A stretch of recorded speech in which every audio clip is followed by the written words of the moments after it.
부산시가 부산시 의사회와 함께 동절기 추가 접종 대시민 권고문을 공동 발표했습니다. 코로나19 7차 유행 확산세로 추가 접종을 강력 권고하고 나섰습니다. 도시철도 오시리아선이 민간 투자 사업으로 진행될 예정입니다. 시는 민간 투자 사업으로 추진하면 2030년에 조기 개통할 수 있을 것으로 내다봤습니다. 부산 동구에서 제출한 내년도 예산안 심사가 마무리됐습니다. 지역 교통약자를 위한 무료 셔틀버스 운영과 경사제 완화를 위한 예산 등이 새롭게 편성됐습니다. 부산에 BRT를 설치한 구간은 버스 속도가 빨라지고 탑승객 수도 늘어난 것으로 나타났습니다.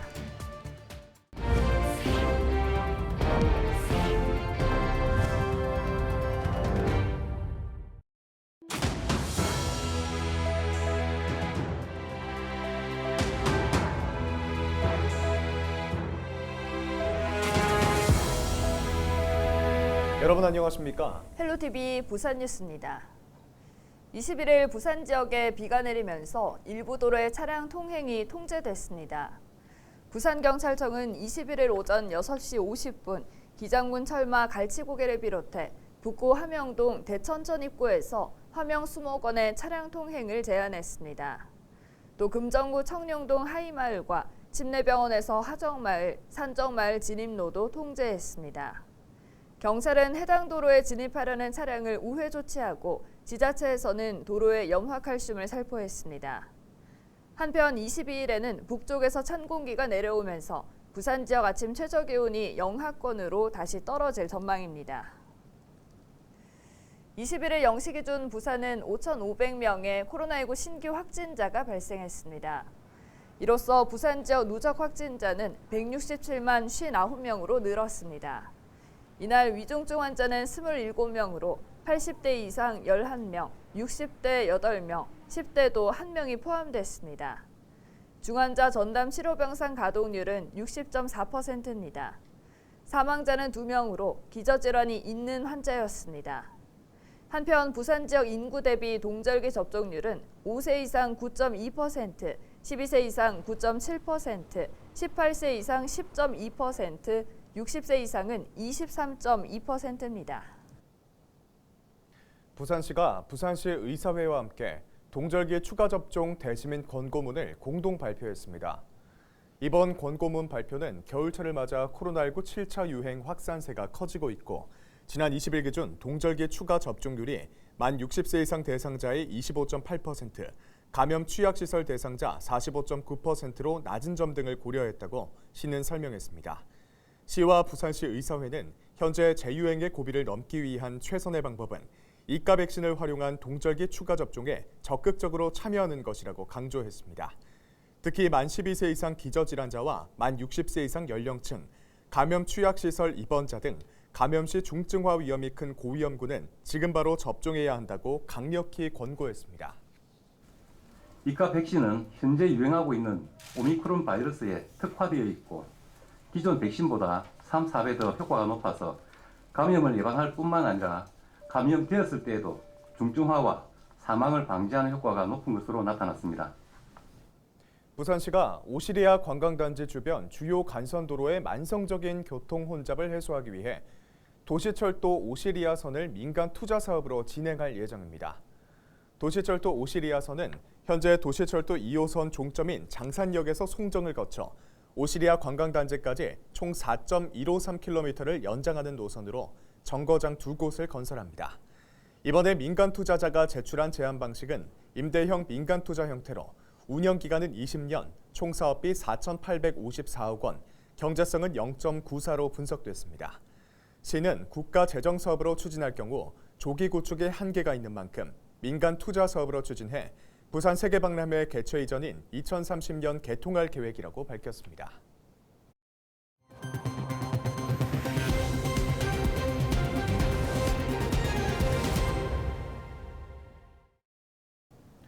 동구청에서 제출한 2023년도 예산안 심사가 최종 마무리됐습니다. 예산 삭감 규모와 새롭게 시작되는 사업은 어떤 것들이 있는지 김한식 기자가 보도합니다.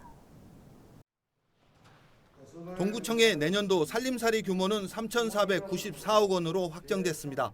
예산계산특별위원장의 보고와 같이 수정한 부분은 수정한 대로, 나머지 부분은 원안대로 관결되었음을 선포합니다.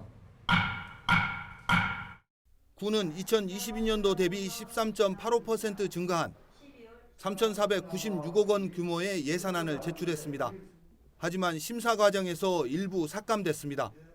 삭감된 항목으로는 저소득층 지원 행복 베이킹 사업 예산 4천만 원이 전액 삭감됐습니다. 또 당초 1억 원 규모였던 한복 체험 등의 사업은 5천만 원으로 줄었습니다. 한일 문화 교류 사업과 웹툰 거리 행사, 주말 버스킹 운영 등의 예산 일부도 삭감됐습니다. 내년에 새롭게 시작되는 사업도 눈에 띕니다. 지역 교통 약자를 위한 무료 셔틀버스 운영에 2억여 원의 예산이 편성됐습니다. 또 삼복도로 특성상 급경사지가 많은데 경사지 완화를 위한 예산 2억 원도 책정됐습니다. 이와 더불어 침수 위험 지역 일대 정비를 위한 예산도 20억 원 가까이 편성됐습니다. 심사 결과 2023년도 세입 세출 산하는 전반적으로 적정하게 편성되었다고 보아지나 보다 합리적인 재원 배분을 위하여 수정안을 제출하였습니다. 예산결산위원회 심의 결과 집행부에서 제출한 당초 예산 가운데 2억여 원이 삭감됐습니다. 다만 내년도 기금 운영 계획은 원안대로 의결됐습니다. 헬로티비 뉴스 김한식입니다. 부경대학교 학생들이 빅데이터를 활용해 부산 지역의 현안을 살펴보고 필요한 정책과 사업을 제안했습니다. 헬로티비 뉴스에서 매월 한 편씩 관련 내용을 소개하고 있는데요. 이번 시간에는 부산 BRT 사업의 효과와 학생들이 제안한 버스 서비스 활성화 방안을 살펴봅니다. 보도에 안수민 기자입니다. 지난 2013년 시작된 부산의 BRT 사업. 현재는 내성에서 중동, 내성에서 광무교, 서면에서 충무동 교차로까지 3개 구간이 개통했습니다. 사업 시행 9년여가 흐른 지금 BRT 효과는 어떤지 빅데이터로 살펴봤습니다. BRT 설치 이후 버스 통행 속도는 빨라졌습니다. 해운대로 구간의 경우 BRT 개통 전과 비교해 개통 후 버스 속도가 6%가량 상승했습니다. BRT는 버스 탑승객 수를 늘리는 요인으로도 작용하는 것으로 나타났습니다. 가장 먼저 개통한 BRT 구간인 내성에서 중동의 버스 탑승객 수를 살펴봤더니 2020년 155만 2,700여 명이었던 탑승객 수가 2021년 162만 7천여 명으로 7만 4천 명, 약 4.8% 증가했습니다. 반면 같은 기간 BRT가 개통하지 않은 서면에서 사상 구간은 탑승객 수가 2.6% 늘어나는 데 그쳐 설치 구간의 탑승객 수 증가폭이 2배 더 컸습니다. 부경대학교 학생들은 이 같은 결과를 토대로 버스 이용객을 더 늘릴 수 있는 정책을 제안했습니다. BRT가 부산의 대중교통에 긍정적인 영향을 미치고 있다는 결론을 내렸습니다. 하지만 당시 시민들은 BRT에 관한 부정적 인식이 많았고 불편하다는 여론이 상당했는데요. 이런 상황에서 대중교통 이용률을 높이기 위해서는 버스 정류장 등 이용 환경을 개선해보는 것이 어떨까 하는 생각에서 차관에 관련 정책을 제안하게 됐습니다.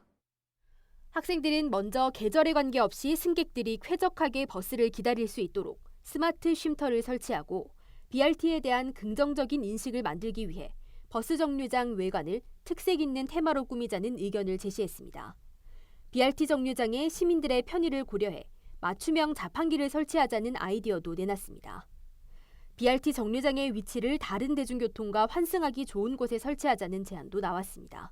프로젝트 기획 당시 완공 예정이었던 서면 사상 구간에서 지하철역과 각 거리가 먼 정류장 그리고 가까운 정류장을 뽑아서 저희가 이용객 수와 환승 유형 데이터를 분석했습니다.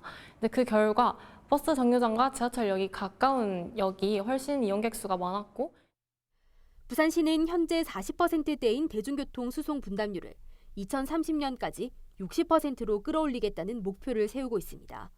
대중교통 이용을 보다 활성화하기 위해서는 BRT와 같은 교통 시스템 구축에 더해 학생들의 제안처럼 서비스의 질을 높이기 위한 시도도 필요해 보입니다. 헬로티비 뉴스 안수민입니다. 해운대구가 1월 1일 해운대 해수욕장에서 열리는 해맞이 축제에 많은 인파가 몰릴 것에 대비해 인파 밀집 사고 대응 합동 훈련을 진행합니다. 구는 28일 해운대 해수욕장 이벤트 광장에서 인파가 밀집해 사상자가 발생했다는 상황을 가정해 재난 대응 유관 기관들이 신속하게 대응에 나설 수 있도록 합동훈련을 진행한다고 밝혔습니다. 이날 합동훈련에는 부산시와 해운대 기장소방서, 해운대경찰서, 53사단, 대학병원, 통신사 등이 참여할 예정입니다. 해운대구 의회가 제269회 정례회 3차 본회의를 끝으로 2022년 의사일정을 마무리했습니다. 제3차 본회의에서는 시정과 건의 216건이 포함된 2022년도 행정사무감사 결과 보고서를 채택하고 내년도 예산안 등을 처리했습니다. 이날 해운대구 의회는 또 의상군 의원 등 20명이 공동 발의한 지역경제 활성화와 국가균형 발전을 위한 촉구결의안을 채택했습니다. 부산시가 21일 지역건설 위기에 대응하기 위한 민간협의체 회의를 개최했습니다. 이날 회의에는 시의회와 건설 관련 협회, 부산도시공사 등 관련 공공기관과 지역건설사, 부산은행 관계자가 참석해 지역건설 위기 대응 방안을 논의했습니다. 시는 재개발 사업 활성화를 위해 지난 10월 재개발 가능 노후주택의 최소 경과 연수를 25년에서 20년으로 5년 단축하고 노후 불량 건축물 산정 기준에 기존 무허가 건축물을 포함하는 조례를 개정해 오는 12월 28일 시행할 계획입니다. 또 부동산 거래 활성화를 위해 광역시 분양권의 전매 제한 기간을 3년에서 6개월로 단축하고 총 부채 원리금 상환 비율 규제 완화 등을 국토교통부에 건의했습니다.